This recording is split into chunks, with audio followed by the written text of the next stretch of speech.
Hi friends, welcome to SMS Study Circle. So 9th class బయాలజీలో భాగంగా కణం మౌలిక ప్రమాణం అనే చాప్టర్ మనం కంప్లీట్ చేసాం ఫ్రెండ్స్. ఆల్రెడీ కణం మౌలిక ప్రమాణం అనే చాప్టర్ని మనం కంప్లీట్ చేసేసాం. మొత్తం 6 పార్ట్స్ లో కంప్లీట్ చేసాం. టోటల్ 6 పార్ట్స్ లో కంప్లీట్ చేసాం. ఇది 7th పార్ట్ సంబంధించి ఈ పార్ట్ ఏంటంటే, ఈ పార్ట్ లో వచ్చేటప్పటికి మొన్న రీసెంట్ గా జరిగినటువంటి ఏపీ టెట్ లో పేపర్ 2 కి సంబంధించి మనం చెప్పుకున్నటువంటి కణం మౌలిక ప్రమాణంలో ఏమేం బిట్లు అడిగాడు, ఏ డేట్ ని అడిగాడు, ఆ బిట్ నెంబర్ ఎంత, దాని ఆప్షన్లు ఏంటి, దాని ఆన్సర్ ఏంటి అనేది మనం ఒకసారి చూద్దాం ఫ్రెండ్స్. ఇక్కడ ఒక పాయింట్ చెప్పాలి మీకు. మనం సార్ అందరికీ తెలిసిందే మనం టెట్ కి ప్రిపేర్ అయ్యేటప్పుడు ఎస్జిటిలో భాగంగా 3rd class to 8th class prepare అయితే సరిపోతుంది. టెట్ లో భాగంగా ఎస్జిటికి ప్రిపేర్ అయ్యేవాళ్ళు 3rd నుంచి 8th క్లాస్ చదువుకోవాలి. అదే టెట్ లో స్కూల్ అసిస్టెంట్ కి సంబంధించి ప్రిపేర్ అయ్యే వాళ్ళు 6th to 10th చదువుకుంటే సరిపోతుంది. 6th to 10th చదువుకుంటే సరిపోతుంది. టెట్ లో భాగంగా ఎస్జిటికి ప్రిపేర్ అయ్యే వాళ్ళు 3 to 8, ఎస్ఏ ప్రిపేర్ అయ్యే వాళ్ళు 6th to 10th ప్రిపేర్ అయితే సరిపోతుంది. అదే డిఎస్సికి వచ్చేటప్పుడు ఎస్జిటి వాళ్ళు ఖచ్చితంగా 3 to 10th చదవాల్సిందే. అలాగే స్కూల్ అసిస్టెంట్ వాళ్ళు 6th to ఇంటర్ చదవాల్సిందే. ఇక ఇందులో ఎటువంటి మార్పు ఇవి లేవు ఫ్రెండ్స్, ఖచ్చితంగా చదవాల్సిందే. కాబట్టి ఇది 9th క్లాస్ బయాలజీ కాబట్టి ఎస్జిటి వాళ్లకు టెట్ లో దీని నుంచి బిట్లు అడగడు. ఎస్జిటి వాళ్ళకి టెట్ లో దీని నుంచి బిట్లు ఎక్కడ అడగల. సో ఇక్కడ నేను రాసినటువంటి ఈ 5 బిట్స్ కూడా 5 బిట్లు కూడా స్కూల్ అసిస్టెంట్ పేపర్ లో 10th దాకా చదవాలి కాబట్టి 9th క్లాస్ లో బిట్లు అడిగాడు. ఈ బిట్లు మనకి ఎక్కడ ఉపయోగపడతాయి అంటే డిఎస్సిలో ఉపయోగపడతాయి. ఈ బిట్లు మనకి డిఎస్సికి ఎస్జిటి వాళ్ళకి ఉపయోగపడతాయి. అలాగే స్కూల్ అసిస్టెంట్ వాళ్ళకి ఉపయోగపడతాయి. సో అర్థమైందా ఫ్రెండ్స్? టెట్ లో మనం టెట్ చదివేటప్పుడు ఎస్జిటి వాళ్ళు 3 to 8 చదివితే సరిపోతుంది. కానీ డిఎస్సికి వచ్చేటప్పటికి 3 to 10 చదవాలి కాబట్టి ఖచ్చితంగా ఈ చాప్టర్ లో చదివిన బిట్లు, ఈ చాప్టర్స్ అనేవి మనకి డిఎస్సికి ఉపయోగపడతాయి. సో మొన్న రీసెంట్ గా 2024 మొన్న జరిగినటువంటి school assistant biology 9th class first chapter లో బిట్లు 5 బిట్లు అడిగాడు సార్. 5 బిట్లు అడిగాడు. ఆ బిట్స్ యొక్క ఎక్స్ప్లెనేషన్ మనం ఇప్పుడు చూద్దాం. ఆ బిట్స్ యొక్క ఏవి బిట్లు అడిగాడు, ఎక్కడి నుంచి అడిగాడు, ఏ చాప్టర్ నుంచి అడిగాడు, మనం ఆల్రెడీ చెప్పుకున్నామా లేదా, ఏ పార్ట్ లో ఉంది ఆ బిట్ అనేది కూడా మనం క్లియర్ గా ఎక్స్ప్లెనేషన్ ఇస్తాను. ఒక్కసారి చూడండి ఫ్రెండ్స్. ఈ బిట్ 18th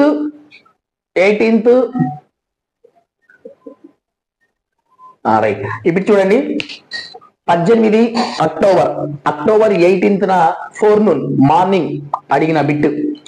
మార్నింగ్ ఏ బిట్ అడిగాడంటే biology school assistant 9th class bit కణం మౌలిక ప్రమాణానికి సంబంధించింది.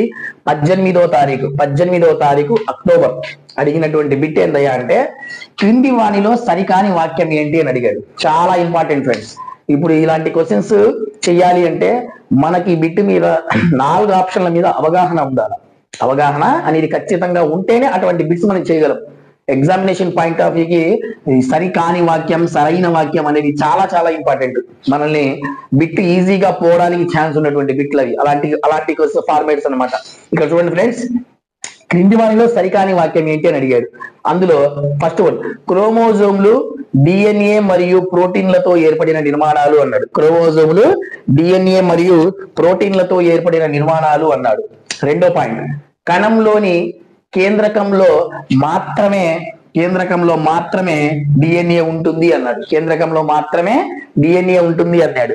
నెక్స్ట్ పాయింట్, డిఎన్ఏలోని క్రియాత్మకమైన విభాగాలు జన్యువులు అన్నాడు.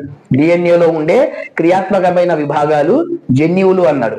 ఫోర్త్ పాయింట్, బ్యాక్టీరియాలోని కేంద్రకామ్లం కలిగి ఉండి, బ్యాక్టీరియాలో కేంద్రకామ్లం కలిగి ఉండి సరిగా ఏర్పడని కేంద్రక ప్రాంతాన్ని న్యూక్లియాయిడ్ అంటారు. అంటే ఈ 4 బిట్లు ఇచ్చాడు. ఈ 4 బిట్లు మనకు అర్థం కావాలి అంటే మనకి ఎంత కాన్సెప్ట్ ఉండాలో చూడండి, ఎంత కాన్సెప్ట్ కావాలో చూడండి. ఇదే బిట్ ని నేను పార్ట్ 5 వీడియోలో చెప్పిన కాన్సెప్ట్ లో దొరుకుతుంది మనకి దీని కాన్సెప్ట్. నేను ఆల్రెడీ 6 పార్ట్స్ చేశాను. అందులో పార్ట్ 5 లో ఈ బిట్ కి మనం ఆన్సర్ చెయ్యగలం అని మనకు తెలుస్తుంది. మీరు ఒకసారి పార్ట్ 5 ని రిఫర్ చేయండి. ఇక్కడ చూడండి ఫ్రెండ్స్, క్రోమోజోమ్లు డిఎన్ఏ మరియు ప్రోటీన్ నిర్మితాలు అన్నారు. Yes, correct. క్రోమోజోమ్లు అనేవి డిఎన్ఏ ప్రోటీన్లతో ఏర్పడిన నిర్మాణాలు అని చెప్పాము ఆల్రెడీ మనం. సో అలాగే కణంలోని డిఎన్ఏలోని క్రియాత్మకమైన విభాగాలు జన్యువులు. ఎస్, ఇది కూడా కరెక్టే. ఇదే పాయింట్, ఈ పాయింట్ దగ్గర ఈ పాయింట్ కూడా చెప్పాను. డిఎన్ఏలోని క్రియాత్మకమైన విభాగాలు జన్యువులు. జన్యు సమాచారాన్ని కలిగి ఉంటాయి. ఆ జన్యు సమాచారం తల్లిదండ్రుల నుండి పిల్లలకు అందించబడుతుంది అని చెప్పాను అక్కడ. నెక్స్ట్ ఫోర్త్ బిట్ చూడండి, బ్యాక్టీరియాలో ఉండేటటువంటి కేంద్రక ఆమ్లం కలిగి ఉండి, బ్యాక్టీరియాలో కేంద్రక ఆమ్లం కలిగి ఉండి సరిగా ఏర్పడిన కేంద్రక ప్రాంతాన్ని న్యూక్లియాయిడ్ అంటారని కూడా చెప్పాను ఫ్రెండ్స్ నేను ఆల్రెడీ. ఒక్కసారి మీరు నా వీడియోస్ రిఫర్ చేస్తే మీకు క్లియర్. బ్యాక్టీరియా అంటే కేంద్రక పూర్వకణం అంటే దాంట్లో త్వచాలతో కూడిన కణాంగాలు ఉండవు కాబట్టి కేంద్రకం స్పష్టంగా కనబడదు. మరి కేంద్రకం స్పష్టంగా కనబడదు కానీ కేంద్రక ఆమ్లం ఉంటుంది. కేంద్రక ఆమ్లం ఉండి కేంద్రకం సరిగా కనబడేటువంటి ప్రాంతాన్ని ఏమంటారని చెప్పాను నేను అక్కడ, న్యూక్లియాయిడ్ అని అంటారు. సో కాబట్టి ఇది రైటే. అంటే ఆప్షన్ 4 రైటే, ఆప్షన్ 3 రైటే, ఆప్షన్ 1 కూడా రైటే. మరి సరికాని వాక్యం అంటే ఒక్కసారి చూద్దాం. కణంలో కేంద్రకంలో మాత్రమే డిఎన్ఏ ఉంటుంది అన్నాడు. Absolutely wrong. కణంలో కేంద్రకంలో మాత్రమే డిఎన్ఏ ఉండదు, కేంద్రకంలో కూడా డిఎన్ఏ ఉంటుంది. కేంద్రకంతో పాటుగా దేంట్లో ఉంటుంది? మైటోకాండ్రియా. కేంద్రకంలో పాటుగా దేంట్లో ఉంటుందని చెప్పాను ఆల్రెడీ మనం. కేంద్రకంలో పాటుగా మైటోకాండ్రియాలో కూడా మైటోకాండ్రియా ప్లాస్టిడ్లు మైటోకాండ్రియా ప్లాస్టిడ్లలో కూడా సొంత డిఎన్ఏ రైబోజోములు ఉంటాయి అని నేను చెప్పాను ఫ్రెండ్స్. అక్కడ ఇంపార్టెంట్ అని కూడా చెప్పాను. డిఎస్సి ఖచ్చితంగా అడుగుతారని కూడా చెప్పాను ఆల్రెడీ. టెక్ట్ బయాలజీలో అడిగాడు, రేపు డిఎస్సీలు అడగడానికి ఛాన్స్ ఉంది ఎస్జిటి వాళ్ళకు కూడా. సొంత డిఎన్ఏ రైబోజోమ్లు కలిగి ఉండేటటువంటి కణాంగాలు మైటోకాండ్రియా ప్లాస్టిడ్లు. అంటే వీటిల్లో కూడా డిఎన్ఏ ఉంటుంది. కేంద్రకంలో ఈడేమిచ్చాడు ఇక్కడ, కేంద్రకంలో మాత్రమే అన్నాడు కాబట్టి రాంగ్. కేంద్రకంతో పాటుగా వీటిలో కూడా ఉంటుంది కాబట్టి మన ఆన్సర్ సరికాని వాక్యం అంటే ఏది? Option 2 is the right answer. Option 2 is the right answer. ఎప్పుడు ఇచ్చారు? 18th అక్టోబర్ మార్నింగ్ సెక్షన్ లో ఇచ్చిన బిట్ ఫ్రెండ్స్ అది. నెక్స్ట్ ఇట్రండి. Next bit sir, next bit 16వ తారీఖు మార్నింగ్ ఇచ్చాడు చూడండి ఒక్కసారి. 16వ తారీఖు మార్నింగ్ ఇచ్చిన బిట్ ఫ్రెండ్స్. సో 138వ బిట్ నెంబర్ 138. దాదాపు సమాంతరంగా ఉండి అమర్చబడి దొంతరులుగా ఉండే సిస్టర్నే అనేటటువంటి కోశాలతో కూడిన త్వచ వ్యవస్థ గల కణాంగం. పార్ట్ 6 లో ఉంటుంది వీడియో. నేను చెప్పిన వీడియోలో మార్నింగ్ చెప్పాను ఫ్రెండ్స్ ఆల్రెడీ. పార్ట్ 6 వీడియో ఒకసారి రిఫర్ చేయండి. ఆ పార్ట్ 6 వీడియోలో ఉంటుంది. సిస్టర్నే అనేటటువంటి కోశాలతో ఉంటుంది. సిస్టర్నే అనేటటువంటి కోశాలతో కూడిన త్వచ వ్యవస్థ ఏదని చెప్పాను? గాల్జీ సంక్లిష్టం అని చెప్పాను. గాల్జీ సంక్లిష్టం. కొమిల్లో గాల్జీ అనేటటువంటి శాస్త్రవేత్త దాని మీద పరిశోధనలు చేశాడు. దేని మీద? నాడీ వ్యవస్థ మీద పరిశోధన. బ్రాక్ రియాక్షన్, నాడీ వ్యవస్థ. అక్కడ గుర్తుపెట్టుకోవాల్సిన points: black reaction, silver nitrate, Camillo Golgi. 1906లో నోబెల్ బహుమతి వచ్చింది. సో అక్కడ గాల్జీ సంక్లిష్టం దాని ఆన్సర్. అంటే ఏంటి? దాదాపు సమాంతరంగా ఉండి దొంతలుగా అమర్చబడి, అంటే చెప్పాను ఆల్రెడీ, డయాగ్రామ్ డ్రా చేశాను. దొంతలుగా అమర్చబడి ఇవన్నీ కోశాలు, త్వచయుత కోశాలతో సిస్టర్నే వంటి కోశాలతో కూడిన త్వచ వ్యవస్థను కలిగి ఉండేది ఏంటి? గాల్జీ సంక్లిష్టం. పార్ట్ 6 వీడియోలో ఉంటుంది, ఒకసారి చూడండి. అది 138 బిట్ నెంబర్. ఎప్పుడు ఇచ్చాడు? 16న ఇచ్చాడు. అక్టోబర్ 16 మార్నింగ్ సెక్షన్ లో ఇచ్చాడు. నెక్స్ట్ అదే రోజు, అదే October 16 afternoon section, afternoon section కూడా జరిగింది ఫ్రెండ్స్ ఎగ్జామ్. అందులో అడిగాడు, ఇదే టాపిక్ మీద అడిగాడు, ఇదే టాపిక్ మీద ఇంకో బిట్ అడిగాడు. బ్లాక్ రియాక్షన్ పద్ధతిలో కణాల ప్రక్రియను అలాగే సున్నితమైన శాఖలను గుర్తించడంలో వినియోగించే రసాయనం అన్నాడు. ఇది కూడా ఆల్రెడీ నేను పార్ట్ 6 వీడియోలో భాగంగా చెప్పాను ఫ్రెండ్స్. చూడండి, ఒక్క పార్ట్ 6 వీడియోలోనే ఈ బిట్టు 3 బిట్స్ కవర్ అవుతాయి. మార్నింగ్ చెప్పాను, అది ఒకసారి రిఫర్ చేయండి పార్ట్ 6 వీడియో. అంటే బ్లాక్ రియాక్షన్ అనేది ఏంటి? ఒక రంజన పద్ధతి. అది ఎవరు కనుగొన్నారు? కొమిల్లో గాల్జీ కనుక్కున్నాడు. ఆ బ్లాక్ రియాక్షన్ పద్ధతిలో ఏం రసాయనం వాడారని చెప్పాను? Silver nitrate. బలహీన ద్రావణం అంటాం దాన్నే, బలహీనమైనటువంటి ద్రావణం. ఆ బలహీన ద్రావణం పేరు సిల్వర్ నైట్రేట్ కనుక్కొని బ్లాక్ రియాక్షన్ పద్ధతిలో కొమిల్లో గాల్జీ పరిశోధనలు చేశారు. అది పరిశోధనలు చేయడం వల్ల మనకు ఉపయోగం ఏంటంటే కణాల ప్రక్రియ తెలుసుకోవచ్చు, సున్నితమైన శాఖలను గుర్తించవచ్చు, కణాల యొక్క సున్నితమైన శాఖలను గుర్తించవచ్చు. ఈ బిట్ కూడా పార్ట్ 6 లో ఉంటుంది. నెక్స్ట్ డే 17th ఇంకో బిట్ ఇచ్చారు. ఎప్పుడు? Afternoon. Bit number 135. 17th bit number 135 లో బిట్ ఇచ్చాడు ఫ్రెండ్స్. చూడండి ఒకసారి. నాడీ కణాలను రంజనం చేయు ప్రాసెస్, ఇప్పుడే చెప్పాను, నాడీ కణాలను రంజనం చేయు ప్రాసెస్ అయినటువంటి బ్లాక్ రియాక్షన్ విధానాన్ని అభివృద్ధి పరిచింది ఎవరని చెప్పాను? కొమిల్లో గాల్జీ. చూడండి ఫ్రెండ్స్, ఒక్క గాల్జీ సంక్లిష్టంలోనే 3 బిట్లు అడిగాడు. ఒకటి బ్లాక్ రియాక్షన్ అభివృద్ధి పరిచింది ఎవరు? కెమిల్లో గాల్జీ. ఆ బ్లాక్ రియాక్షన్ ని అభివృద్ధి పరచడంలో అతను వాడుకున్న రసాయనం పేరేంటి? Silver nitrate. ఆ గాల్జీ సంక్లిష్టంలో రసాయనం వాడుకుంది సిల్వర్ నైట్రేట్. అతను దేని మీద పరిశోధన? నాడీ వ్యవస్థ మీద పరిశోధన చేశాడు. ఇదంతా దేంట్లో సంబంధించింది? గాల్జీ సంక్లిష్టం లోపల ఉండేటటువంటి దానికి సంబంధించింది. సో 3 బిట్లు గాల్జీ సంక్లిష్టం మీద అడిగాడు. 3 బిట్లు కూడా నేను చేసిన వీడియోలోని పార్ట్ 6 లో ఉంటాయి, చూసుకోండి. ఓకేనా? లాస్ట్ బిట్ ఫ్రెండ్స్, ఇది చూడండి ఒక్కసారి. సో ఇది ఎప్పుడు అడిగాడు ఫ్రెండ్స్? 15వ తారీఖు అక్టోబర్ ఆఫ్టర్నూన్ అడిగాడు, మధ్యాహ్నం అడిగాడు. ఇది చాలా ఇంపార్టెంట్ ఫ్రెండ్స్. సో ఇక్కడ ప్రవచనాల రూపంలో అడిగాడు. స్టేట్మెంట్ PQ అని 2 ఇచ్చాడు. అల్పగాఢత ద్రావణంలో, అసలు ముందు ఈ బిట్ చెప్పడానికి ముందు ఒక చిన్న లాజిక్ చెప్తాను చూడండి ఫ్రెండ్స్. మీకు ఆల్రెడీ నేను పార్ట్ 3 లో చెప్పాను. ద్రవాభిసరణ అంటే ఏందో చెప్పాను. ద్రవాభిసరణ అంటే ఏం చెప్పాను నేను? నీటి అణువుల కదలిక.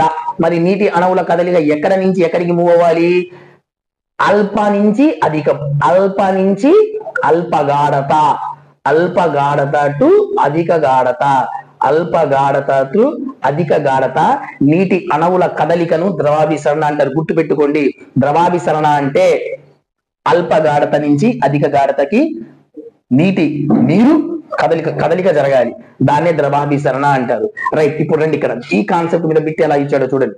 అల్పగాఢత ద్రావణంలో బాహ్య ద్రవాభిసరణ జరుగుతుందని ఇచ్చాడు. బాహ్య ద్రవాభిసరణ దేంట్లో? అల్పగాఢత ద్రావణంలో బాహ్య ద్రవాభిసరణ అంటే ఏంటి? ద్రవాభిసరణ అంటే నీటి కదలిక. మరి బాహ్యం అంటే బయటకు నీటి కదలిక. బయటకు నీరు కదలాలి, దాన్నే బాహ్య ద్రవాభిసరణ అంటారు. మరి అల్పగాఢత ద్రావణంలో అన్నాడు అంటే ఇది ఒక అల్పగాఢత ద్రావణం. లోపల ఒక కణం ఉంది, అది అధిక గాఢత, ఇది అధిక గాఢత, ఇది అల్పగాఢత. మరి ఏమంటున్నాడు? అల్పగాఢత అంటే అల్పగాఢత నుంచి అధిక గాఢతకే ద్రవాభిసరణ అనేది. మరి అల్పగాఢత అంటే ఇది కదా. అంటే ఖచ్చితంగా పదార్థాల రవాణా ఎక్కడికి జరగాలి? ఇందులో నుంచి కణం లోపలికి జరగాలి. ఎక్కడికి జరగాలి? కణం లోపలికి వెళ్ళాలి, అదే ద్రవాభిసరణ. కానీ అల్పగాఢత ద్రావణంలో అతను ఏం జరుగుతుంది అంటున్నాడు? బాహ్య ద్రవాభిసరణ అంటున్నాడు. అంటే ఏంటి? బయటకు పోవాలి. అంటే కణంలో నుంచి బయటకు పోవాలని వాడిచ్చాడు. కణంలో నుంచి బయటకు పోతుందంట. బాహ్య ద్రవాభిసరణ అంటే అది కణంలో నుంచి బయటకి వస్తుంది అని దాని అర్థం. కానీ ద్రవాభిసరణ ప్రకారం ఏం జరగాలి? లోపల నుంచి కణంలోకి పోవాలి. సో కాబట్టి ఈ స్టేట్మెంట్ రాంగ్. అలాగే అధిక గాఢత ద్రావణంలో ఏం జరిగిద్ది? మరి అధిక గాఢత ద్రావణం అంటే ఇది అధిక గాఢత ఎక్కువగా ఉంది, బాగా గాఢత ఎక్కువగా ఉంది, ఇది కణం, ఇది అధిక గాఢత. అధిక గాఢత. కణం లోపల ఏముంది? అల్ప గాఢత ఉంది. కణం లోపల అల్ప గాఢత ఉంది. మరి అల్ప గాఢత అంటే మనకి ద్రవాభిసరణ అంటే ఏం జరగాలి? అల్ప గాఢత నుంచి అంటే కణంలో నుంచి బయటకు రావాలి, కణంలో నుంచి బయటకు రావాలి. సో దాన్ని ఏమంటాం మనం? ద్రవాభిసరణ అంటాం. వీడేమన్నాడు? అధిక గాఢత ద్రావణంలో అంతర ద్రవాభిసరణం జరిగింది అన్నాడు. అధిక గాఢత ఈ ద్రావణంలో అంతర ద్రవాభిసరణం. ద్రవాభిసరణ అంతరికి జరుగుతుందా బయటకు జరుగుతుందా? బయటకు వస్తుంది, కణం నుంచి బయటకు వస్తుంది. చూడండి వాటర్, దాన్ని ఏమంటామంటే జనరల్ గా బాహ్య ద్రవాభిసరణం అంటాం. బయటకు వస్తుంది కాబట్టి బాహ్య ద్రవాభిసరణం, లోపలికి వెళ్తే అంతర ద్రవాభిసరణం. కానీ వాడు ఇక్కడ ఏమన్నాడు? అంతర ద్రవాభిసరణం అన్నాడు. మనకు జరుగుతుంది ఏంటి? బాహ్య ద్రవాభిసరణం. సో ఇది కూడా రాంగ్. అంటే స్టేట్మెంట్ పి రాంగే, స్టేట్మెంట్ క్యూ రాంగే. సో కాబట్టి ఆప్షన్ ఏ చూసుకుంటాం? పి అండ్ క్యూ ఈజ్ అసత్యం. పి అండ్ క్యూ అసత్యం. So answer is 2, option 2. ఇది కూడా మన పార్ట్ 3 రిలేటెడ్ వీడియోలో ఉంటుంది. కాకపోతే అక్కడ మనం కాన్సెప్ట్ ఉంటుంది, ఆ కాన్సెప్ట్ మీద క్వశ్చన్ డిఫరెంట్ గా అడిగాడు. ఇలాంటి బిట్లు మనం ఖచ్చితంగా రాంగ్ పెడతాం, జాగ్రత్తగా చూసుకోవాలి ఫ్రెండ్స్. ఓకేనా? ఫైనల్ గా చెప్తున్నాను చూడండి ఒక్కసారి. ఇది బాహ్య ద్రవాభిసరణ అంటే నీళ్లు బయటకి మూవ్ అవ్వాలి, నీరు బయటకి మూవ్ అవ్వాలి. అంతర ద్రవాభిసరణ అంటే నీరు లోపలికి రావాలి, నీరు లోపలికి రావాలి. అల్ప గాఢతలో జరిగేది బాహ్య ద్రవాభిసరణ కాదు, అల్ప గాఢతలో జరిగేది అంతర ద్రవాభిసరణ. అధిక గాఢతలో జరిగేది అంతర ద్రవాభిసరణ కాదు, అధిక గాఢతలో జరిగేది బాహ్య ద్రవాభిసరణ. దానికి 2 ఎగ్జాంపుల్స్ గా తీసుకోండి. మీకు ఏదన్నా ఈ బిట్ లో గానీ ఈ 5 బిట్స్ లో గానీ ఏదైనా చిన్న డౌట్ వచ్చినా కామెంట్ బాక్స్ లో కామెంట్ చేయండి, ఎక్స్ప్లెనేషన్ ఇస్తాను. Okay friends, bye friends. జాగ్రత్తగా ప్రిపేర్ అవ్వండి ఈ బిట్ కి సంబంధించి. సో మనం నెక్స్ట్ క్లాస్ లో సెకండ్ యూనిట్, థర్డ్ యూనిట్ చూసుకుందాం. సెకండ్ యూనిట్ చెప్తాను ఫ్రెండ్స్. మనకి 9th క్లాస్ లో మొత్తం 3 చాప్టర్స్ ఉన్నాయి. ఫస్ట్ చాప్టర్ క్లోజ్ అయిపోయింది దీంతో. ఇక సెకండ్ చాప్టర్ వచ్చేటప్పటికి రేపు స్టార్ట్ చేస్తాను, కణజాలాలు. మనం నెక్స్ట్ వీడియోలో చూసుకుందాం ఫ్రెండ్స్. Okay friends, bye.